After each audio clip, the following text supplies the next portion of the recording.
नमस्कार, news India देख रहे हैं आप और आपके साथ मैं हूं नितीशा बंसल। खबरों की शुरुआत करते हुए सबसे पहले बात कर लेते हैं प्रधानमंत्री नरेंद्र मोदी की मन की बात कार्यक्रम की। मन की बात का 130वां एपिसोड अब से कुछ ही देर में प्रसारित होने वाला है। साल 2026 का पहला मन की बात एपिसोड होगा ये और पीएम मोदी के मन की बात कार्यक्रम का 130वां एपिसोड आज अब से कुछ ही देर में प्रसारित किया जाएगा। गणतंत्र दिवस और सेना की भूमिका पर आज के इस एपिसोड में चर्चा होगी। किसानों, डिजिटल सुरक्षा और जन भागीदारी पर भी चर्चा की जाएगी। देश के युवाओं, महिलाओं और आत्मनिर्भर भारत को लेकर आज के मन की बात कार्यक्रम में प्रधानमंत्री चर्चा करेंगे। सराहना करना चाहूंगा, आज मतदाता दिवस पर मैं अपने युवा साथियों से फिर आग्रह करूंगा कि वे 18 साल का होने पर वोटर के रूप में खुद को जरूर रजिस्टर करें। संविधान ने हर नागरिक से जिस कर्तव्य सोशल मीडिया पर एक इंटरेस्टिंग ट्रेंड देख रहा हूं। लोग साल 2016 की अपनी यादों को फिर से ताजा कर रहे हैं। उसी भावना के साथ आज मैं भी आपके साथ अपनी एक मेमोरी को शेयर करना चाहता हूं।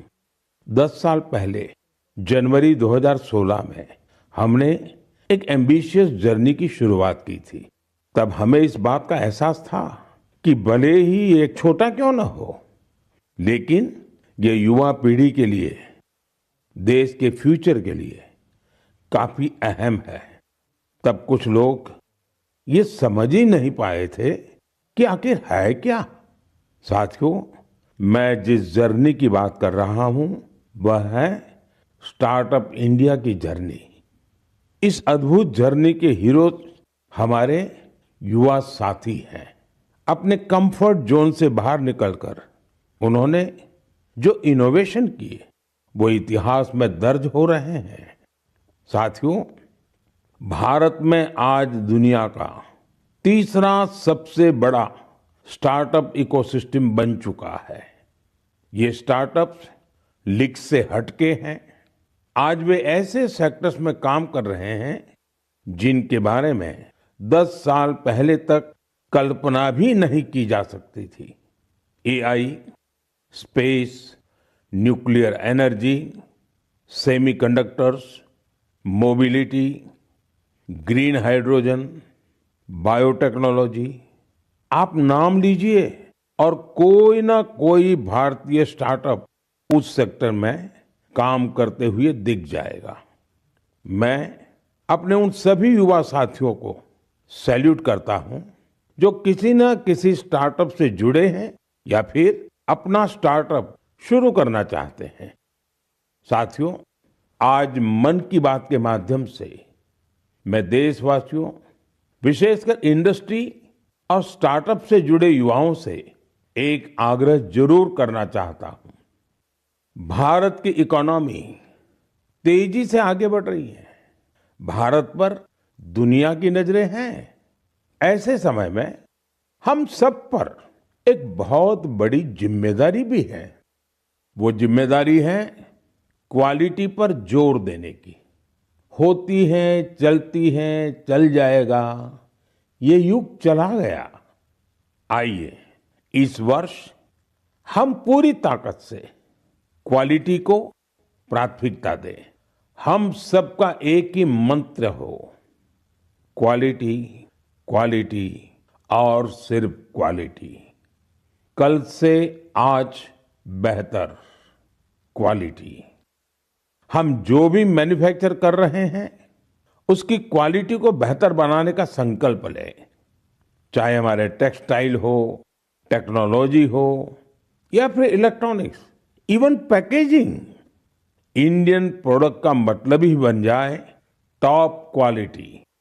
आइए एक्सीलेंस को हम अपना बेंचमार्क बनाएं। हम संकल्प लें, क्वालिटी में न कोई कमी होगी, न क्वालिटी से कोई समझौता होगा। और मैंने तो लाल किले से कहा था, जीरो डिफेक्ट, जीरो इफेक्ट। ऐसा करके ही हम विकसित भारत की यात्रा को तेजी से आगे ले जा पाएंगे। मेरे प्यारे देशवासियों, हमारे देश के लोग बहुत इनोवेटिव है।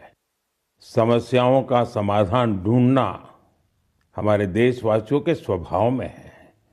कुछ लोग ये काम स्टार्टअप्स के जरिए करते हैं, तो कुछ लोग समाज की सामूहिक शक्ति से रास्ता निकालने का प्रयास करते हैं।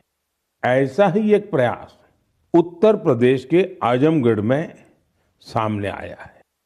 यहां से होकर गुजरने वाली तमसा नदी को लोगों ने नया जीवन दिया है।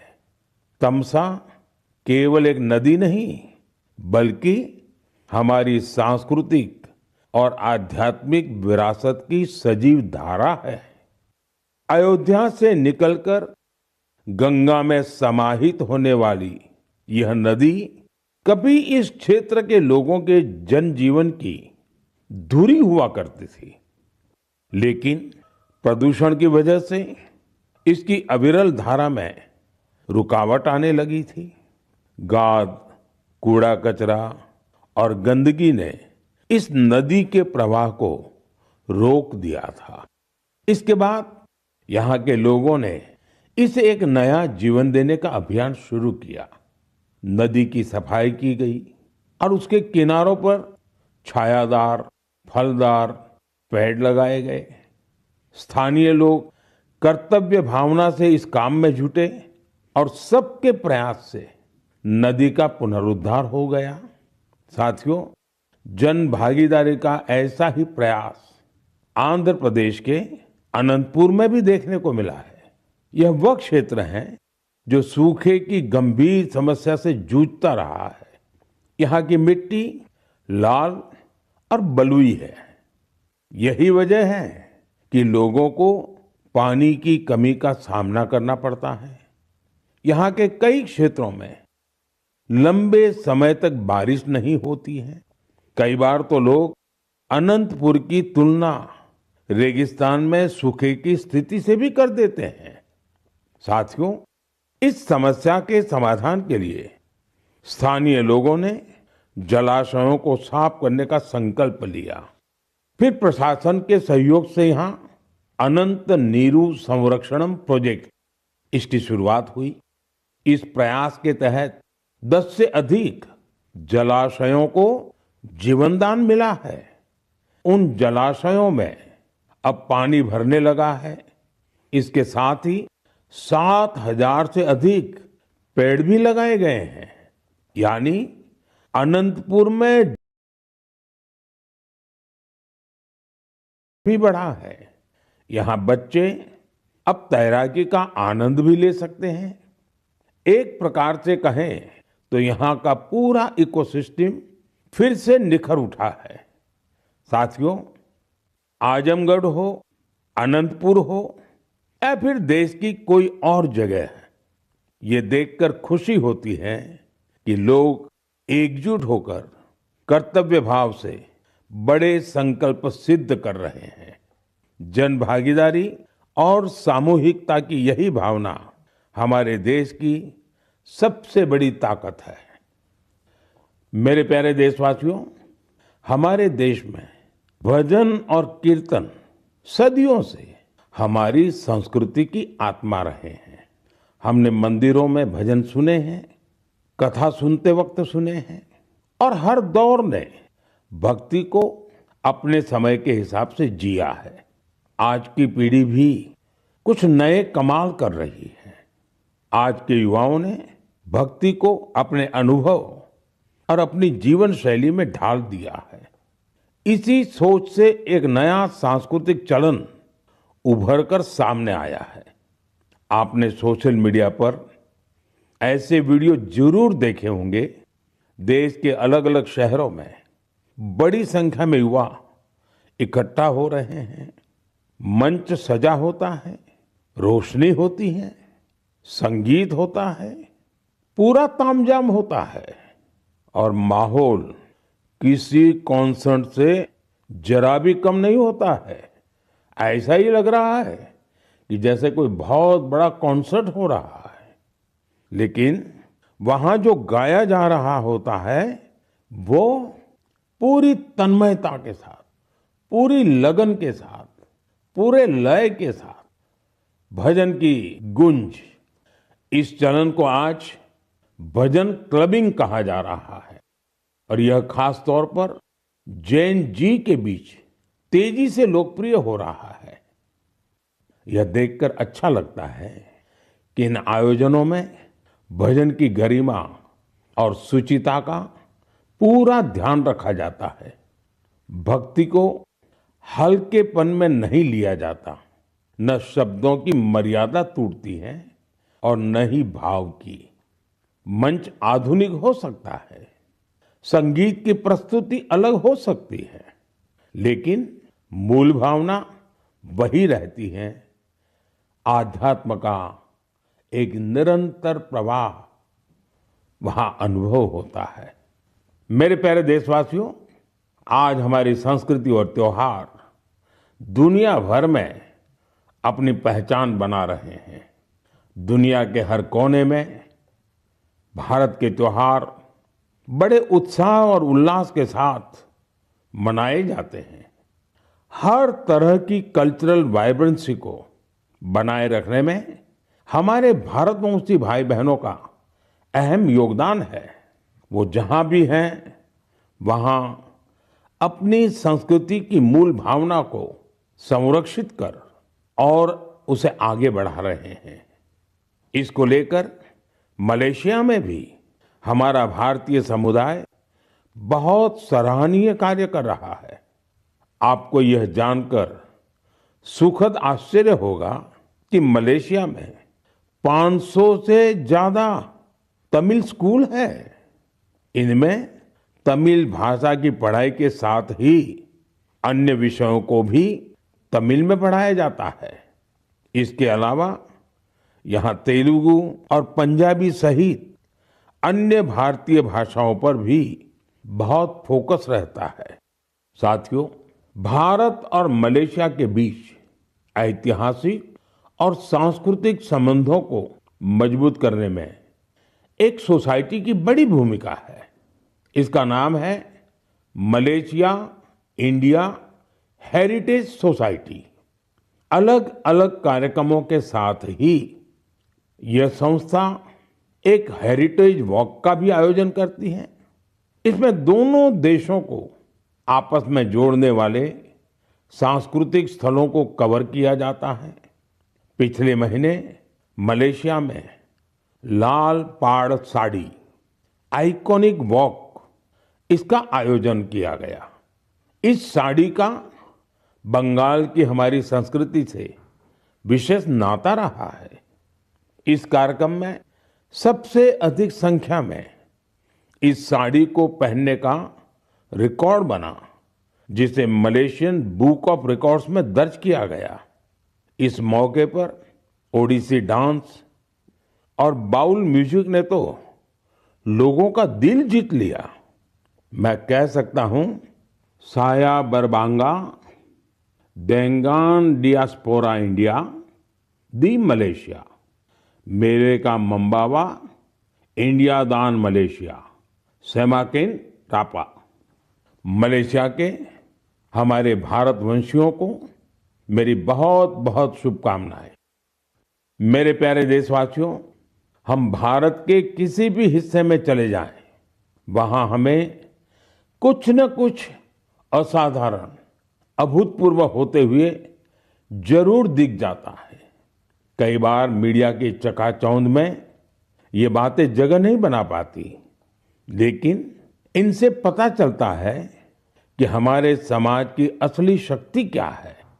इनसे हमारे उन वैल्यू सिस्टम्स की भी झलक मिलती है जिनमें एकजुटता की भावना सर्वोपरि है। गुजरात में बेचरा जी के चंदन की गांव की परंपरा अपने आप में अनूठी है। अगर मैं आपसे कहूं कि यहाँ के लोग, विशेषकर बुजुर्ग, अपने घरों में खाना नहीं बनाते, तो आपको हैरत होगी। इसकी वजह गांव का शानदार कम्युनिटी किचन, इस कम्युनिटी किचन में एक साथ पूरे गांव का सबका खाना बनता है और लोग एक साथ बैठकर भोजन करते हैं। बीते 15 वर्षों से यह परंपरा निरंतर चली आ रही है। इतना ही नहीं, यदि कोई व्यक्ति बीमार है तो उसके लिए टिफिन सर्विस भी उपलब्ध है, यानी होम डिलीवरी का भी पूरा इंतजाम है। गांव का ये सामूहिक भोजन लोगों को आनंद से भर देता है। ये पहल न केवल लोगों को आपस में जोड़ती है, बल्कि इससे पारिवारिक भावना को भी बढ़ावा मिलता है। साथियों, भारत की परिवार व्यवस्था, फैमिली सिस्टम हमारी परंपरा का अभिन्न हिस्सा है। दुनिया के कई देशों में इसे बहुत कौतूहल के साथ देखा जाता है। कई देशों में ऐसे फैमिली सिस्टम को लेकर बहुत सम्मान का भाव है। कुछ ही दिन पहले ही मेरे ब्रदर यूएई के राष्ट्रपति महामहिम शेख मोहम्मद बिन जायद अल नाहयान भारत आए थे। उन्होंने मुझे बताया कि यूएई साल 2026 को ईयर ऑफ फैमिली के रूप में मना रहा है। मकसद ये कि वहां के लोगों के बीच सौहार्द और सामुदायिक भावना और मजबूत हो। वाकई यह बहुत ही सराहनीय पहल है। साथियों, जब परिवार और समाज की ताकत मिलती है तो हम बड़ी से बड़ी चुनौतियों को परास्त कर सकते हैं। मुझे अनंतनाग के शेखगुंड गांव के बारे में जानकारी मिली है। यहाँ ड्रग्स, तंबाकू, सिगरेट और शराब से जुड़ी चुनौतियां काफी बढ़ गई थी। इन सब को देखकर यहाँ के मीर जाफर जी इतना परेशान हुए कि उन्होंने इस समस्या को दूर करने की ठान ली। उन्होंने गांव के युवाओं से लेकर बुजुर्गों तक सभी को एकजुट किया। उनकी इस पहल का असर कुछ ऐसा रहा कि वहां की दुकानों ने तंबाकू उत्पादों को बेचना ही बंद कर दिया। इस प्रयास से ड्रग्स के खतरों को लेकर भी लोगों में जागरूकता बढ़ी है। साथियों, हमारे देश में ऐसी अनेक संस्थाएं भी हैं जो वर्षों से निस्वार्थ भाव से समाज सेवा में जुटी हैं। जैसे एक संस्था है पश्चिम बंगाल के पूर्व मेदिनीपुर के फरीदपुर में। इसका नाम है विवेकानंद लोक शिक्षा निकेतन। ये संस्था पिछले 4 दशक से बच्चों और बुजुर्गों की देखभाल में जुटी है। गुरुकुल पद्धति की शिक्षा और टीचर्स की ट्रेनिंग के साथ ही ये संस्था समाज कल्याण के कई नेक कार्यों में जुटी है। मेरी कामना है कि निस्वार्थ सेवा का यह भाव देशवासियों के बीच निरंतर और अधिक सशक्त होता रहे। मेरे प्यारे देशवासियों, मन की बात में हम निरंतर स्वच्छता के विषय को उठाते रहे हैं। मुझे ये देखकर गर्व होता है हमारे युवा अपने आसपास की स्वच्छता को लेकर बहुत सजग हैं। अरुणाचल प्रदेश में हुए एक ऐसे ही अनूठे प्रयास के बारे में मुझे जानकारी मिली है। अरुणाचल वो धरती है जहां देश में सबसे पहले सूर्य की किरणें पहुंचती हैं। यहाँ लोग जय हिंद कहकर एक दूसरे का अभिवादन करते हैं। यहाँ ईटानगर में युवाओं का समूह उन हिस्सों की सफाई के लिए एकजुट हुआ जिन पर ज्यादा ध्यान देने की जरूरत थी। इन युवाओं ने अलग अलग शहरों में सार्वजनिक स्थलों की साफ सफाई को अपना मिशन बना लिया। इसके बाद ईटानगर, नाहरलागुन, दोईमुख, सेप्पा, पालिन और पासीघाट, वहां भी ये अभियान चलाया गया। ये युवा अब तक करीब 11 लाख किलो से अधिक कचरे की सफाई कर चुके हैं। सोचिए दोस्तों, नौजवानों ने मिलकर के 11 लाख किलो कूड़ा कचरा हटाया। साथियों, एक और उदाहरण असम का है। असम के नागांव में वहां की पुरानी गलियों से लोग भावनात्मक रूप से जुड़े हैं। यहाँ कुछ लोगों ने अपनी गलियों को मिलकर साफ करने का संकल्प लिया। धीरे धीरे उनके साथ और लोग जुड़ते गए। इस तरह एक ऐसी टीम तैयार हो गई जिसने गलियों से बहुत सारा कचरा हटा दिया। साथियों, ऐसा ही एक प्रयास बेंगलुरु में हो रहा है। बेंगलुरु में सोफा वेस्ट एक बड़ी समस्या बनकर सामने आया है। इसलिए कुछ प्रोफेशनल्स एकजुट होकर इस इश्यू को अपने तरीके से सॉल्व कर रहे हैं। साथियों, आज कई शहरों में ऐसी टीमें हैं जो लैंडफिल वेस्ट की रिसाइकलिंग में जुटी हैं। चेन्नई में ऐसी ही एक टीम ने बहुत बेहतरीन काम किया है। ऐसे उदाहरणों से पता चलता है कि स्वच्छता से जुड़ा हर प्रयास कितना अहम है। हमें स्वच्छता के लिए व्यक्तिगत तौर पर या फिर टीम के तौर पर अपने प्रयास बढ़ाने होंगे, तभी हमारे शहर और बेहतर बनेंगे। मेरे प्यारे देशवासियों, जब पर्यावरण संरक्षण की बात होती है तो अक्सर हमारे मन में बड़ी योजनाएं, बड़े अभियान और बड़े-बड़े संगठन की बातें आती हैं। लेकिन कई बार बदलाव की शुरुआत बहुत साधारण तरीके से होती है। एक व्यक्ति से, एक इलाके से, एक कदम से, और लगातार की गई छोटी छोटी कोशिशों से भी बड़े बदलाव आते हैं। पश्चिम बंगाल के कूच बिहार के रहने वाले बेनोय दास जी का प्रयास इसी का उदाहरण है। पिछले कई वर्षों से उन्होंने अपने जिले को हरा भरा बनाने का काम अकेले दम पर किया है। बेनोय दास जी ने हजारों पेड़ लगाए हैं। कई बार पौधे खरीदने से लेकर उन्हें लगाने और देखभाल करने के सारा खर्च खुद ने उठाया है। जहां जरूरत पड़ी वहां स्थानीय लोगों, छात्रों और नगर निकायों के साथ मिलकर काम किया। उनके प्रयासों से सड़कों के किनारे हरियाली और बढ़ गई है। साथियों, मध्य प्रदेश में पन्ना जिले के जगदीश प्रसाद आहिरवार जी, उनका प्रयास भी बहुत ही सराहनीय है।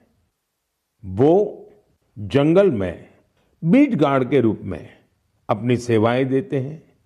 एक बार गश्त के दौरान उन्होंने महसूस किया कि जंगल में मौजूद कई औषधीय पौधों की जानकारी कहीं भी व्यवस्थित रूप से दर्ज नहीं है। जगदीश जी ये जानकारी अगली पीढ़ी तक पहुंचाना चाहते थे। इसलिए उन्होंने औषधीय पौधों की पहचान करना और उनका रिकॉर्ड बनाना शुरू किया। उन्होंने 125 से ज्यादा औषधीय पौधों की पहचान की। हर पौधे की तस्वीर, नाम, उपयोग और मिलने के स्थान की जानकारी जुटाई। उनकी जुटाई गई जानकारी को वन विभाग ने संकलित किया और किताब के रूप में प्रकाशित भी किया। इस किताब में दी गई जानकारी अब रिसर्चर, छात्रों और वन अधिकारियों के बहुत काम आ रही है। साथियों, पर्यावरण संरक्षण की यही भावना आज बड़े स्तर पर भी दिखाई दे रही है। इसी सोच के साथ देश भर में एक पेड़ मां के नाम अभियान चलाया जा रहा है। इस अभियान से आज करोड़ों लोग जुड़ चुके हैं। अब तक देश में 200 करोड़ से ज्यादा पेड़ लगाए भी जा चुके हैं। ये बताता है कि पर्यावरण संरक्षण को लेकर अब लोग ज्यादा जागरूक हैं और किसी न किसी रूप में अपना योगदान देना चाहते हैं। मेरे प्यारे देशवासियों, मैं आप सभी की एक और बात के लिए बहुत सराहना करना चाहता हूं। वजह है मिलेट्स, यानी श्री अन्न। मुझे ये देखकर खुशी है कि श्री अन्न के प्रति देश के लोगों का लगाव निरंतर बढ़ रहा है। वैसे तो हमने 2023 को मिलेट ईयर घोषित किया था, लेकिन आज 3 साल बाद भी इसको लेकर देश और दुनिया में जो पैशन और कमिटमेंट है वो बहुत उत्साहित करने वाला है। साथियों, तमिलनाडु के कल्लकुरिची जिले में महिला किसानों का एक समूह प्रेरणा स्रोत बन गया है। यहाँ के पेरिया पालयम मिलेट एफपीसी से लगभग 800 महिला किसान जुड़ी हैं। मिलेट्स की बढ़ती लोकप्रियता को देखते हुए इन महिलाओं ने मिलेट प्रोसेसिंग यूनिट की स्थापना की। अब वो मिलेट से बने उत्पादों को सीधे बाजार तक पहुंचा रही हैं।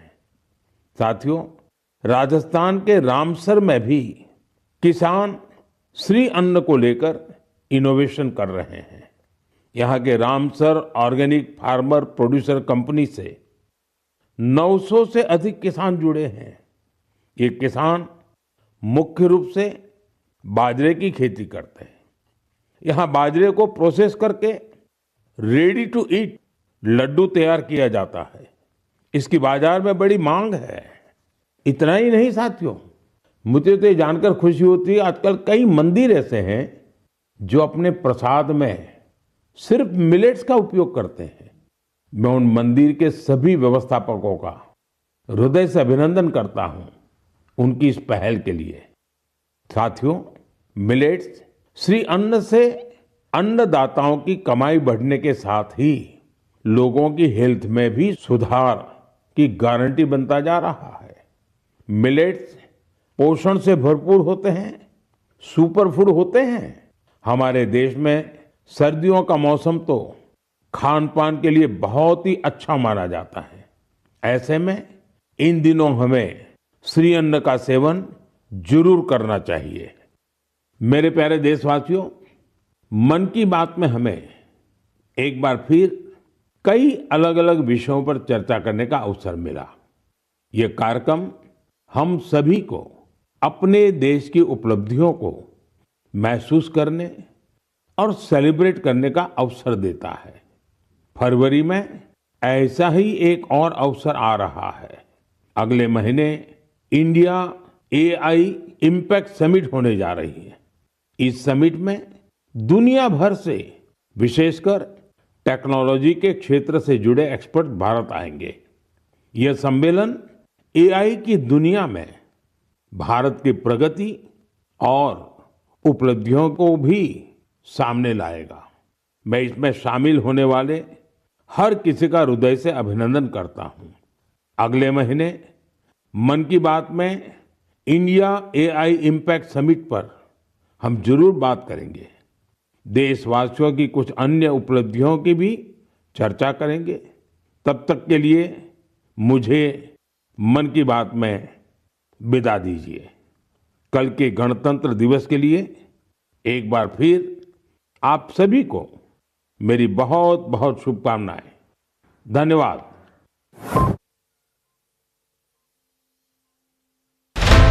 कभी खेलों के मानचित्र पर